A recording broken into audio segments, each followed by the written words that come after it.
एक शांत कमरे में सुबह की पहली रोशनी खिड़की से होकर आती है, जो अहमद के चिंतनशील चेहरे को नरम रंगों में रंग देती है। कुरान मजीद की एक प्रति उनके बगल में रखी है, जो उनके गहरे विचारों की एक मौन प्रहरी है। अहमद धीरे से उसे उठाता है, उसके पन्नों को ऐसी श्रद्धा से पलटता है जो छिपी हुई उथल पुथल को दर्शाती है। एक गहरी सांस उसके भीतर से निकलती है। उसका चेहरा दुख और कार्य करने की तीव्र लालसा का एक कैनवास है। मस्जिद के शांत आंतरिक भाग को रोशन करते हुए रंगीन कांच से नरम दोपहर की रोशनी आती है। अहमद श्रद्धा की एक आकृति प्रार्थना की चटाई पर घुटने टेकता है।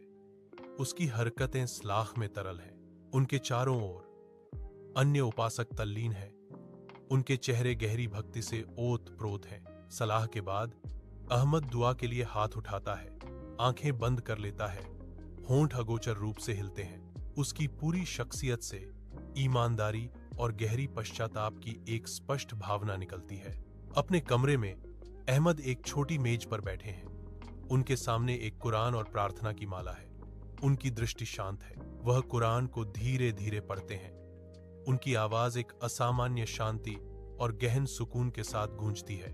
अहमद रुक जाता है, विचारों में खोया हुआ। फिर एक कोमल मुस्कान उसके होंठों पर आती है। उसकी आंखें एक नए उद्देश्य के साथ चमक उठती हैं। अल्लाह से माफी और मार्गदर्शन मांगते हुए उनके चेहरे पर गहरी संतुष्टि झलकती है।